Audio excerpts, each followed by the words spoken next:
السلام علیکم دوستو، امید کرتا ہوں کہ آپ سب خیریت سے ہوں گے۔ انشاءاللہ آج ظہور امام مہدی سیریز کا قسط نمبر 22 میں آپ لوگوں کے ساتھ شیئر کرنے جا رہا ہوں۔ برائے مہربانی ویڈیو مکمل دیکھا کیجیے، نہایت ہی قیمتی معلومات اس میں موجود ہوتے ہیں۔ بسم اللہ الرحمن الرحیم۔ آج کے قسط کا عنوان ہے امام مہدی اور فضائی و زمینی حوادث، دعا اور دمدار ستارہ، پتھروں کی بارش، رمضان میں دھماکے دار آواز، زلزلے اور سورج و چاند گرہن شکلوں کا مسخ ہونا، آسمان سے پتھروں کا پھینکا جانا من جملہ ان عذابوں میں سے ہے جنہیں اللہ تعالیٰ نے مختلف قوموں پر ان کی سرکشی کی وجہ سے نازل کیا ہے۔ ترجمہ: ہم نے ان سب کو ان کے گناہوں کی وجہ سے پکڑ میں لیا، چنانچہ ان میں سے کچھ وہ تھے جن پر ہم نے پتھراؤ کرنے والی ہوا بھیجی، اور کچھ وہ تھے جن کو ایک چنگاڑ نے آ پکڑا، اور کچھ وہ تھے جن کو ہم نے زمین میں دھنسا دیا، اور کچھ وہ جنہیں ہم نے پانی میں غرق کر دیا، اور اللہ ایسا نہیں تھا کہ ان پر ظلم کرتا، لیکن یہ لوگ خود اپنی جانوں پر ظلم کیا کرتے تھے۔ پچھلی اقوام پر ان عذابوں کے نازل ہونے کا ذکر اس بات پر تنبیہ بھی ہے کہ اس طرح کے عذاب اس امت پر بھی آ سکتے ہیں، اگرچہ اس بات کا اللہ تعالیٰ نے اطمینان دلایا ہے کہ ایسا کوئی عذاب نازل نہیں ہوگا جو پوری امت کا خاتمہ کر دے، لیکن کسی خاص خطے یا کسی مخصوص قوم پر ایسا عذاب آ سکتا ہے جیسا گزشتہ اقوام پر نازل ہوا تھا۔ مثلاً سورہ ملک میں اللہ تعالیٰ نے زمین میں دھنسائے جانے اور پتھروں کی بارش برسانے سے ڈرایا ہے۔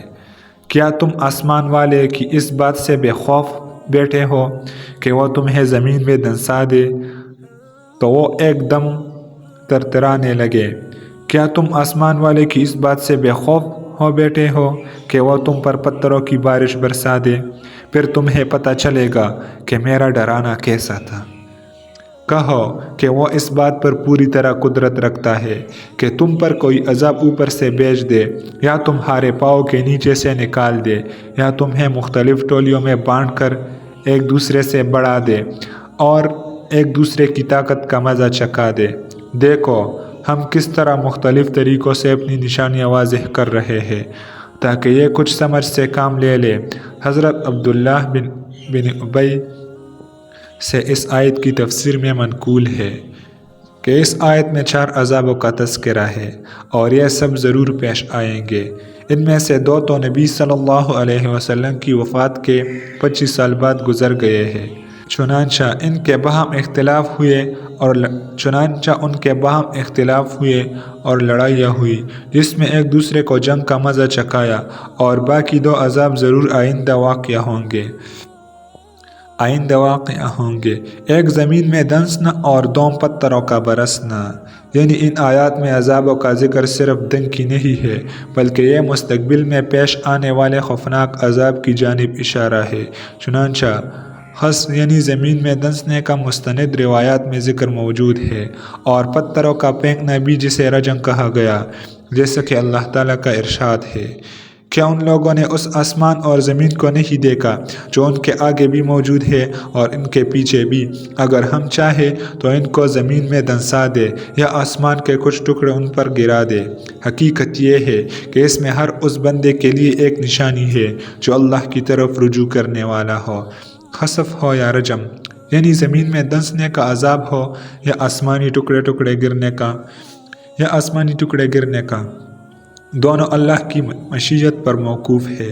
جب اللہ چاہے گا تو یہ عذاب انسانوں پر نازل کیے جائیں گے، لیکن ان سے سبق صرف اللہ کی طرف رجوع کرنے والے بندے ہی حاصل کر سکیں گے۔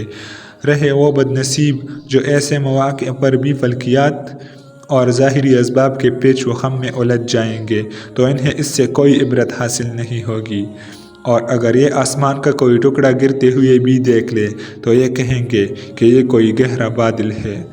اگر یہ آیت قیامت سے پہلے اس عظیم نشانی کے بارے میں ہو جب ایک آسمانی ٹکڑا زمین پر گرنے لگے تو کفار اسے گہرا بادل ہی سمجھیں گے، تو اس صورت میں اس کا مطلب یہ ہوگا کہ جب ایک آسمانی ٹکڑا یا دمدار ستارہ زمین کی فضا میں داخل ہو جائے اور اس کی وجہ سے دعا پھیل جائے تو بجائے اس کے لوگ اسے عذاب سمجھ کر اللہ کی طرف رجوع کرے، یہ کہنے لگیں گے کہ یہ آسمان کا ٹکڑا نہیں ہے بلکہ بادل ہے جس نے سورج کی روشنی ہم سے روک دی ہے، جیسا کہ دعوے کے بارے میں سورہ دخان میں یحشناسا کے الفاظ ہے کہ وہ دعا لوگوں پر چھا جائے گا۔ احادیث و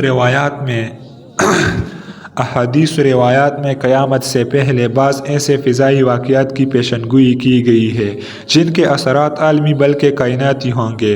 مثلا سورج کا مغرب سے نکلنا، جو قیامت کی بہت ہی قریبی نشانی ہے اور جس کے بعد توبہ کا دروازہ بند ہو جائے گا۔ ان میں سے ایک نشانی دھوئے اور دمدار ستارے کی بھی ہے جس کے بارے میں قرآن و احادیث میں آیات و روایات موجود ہے۔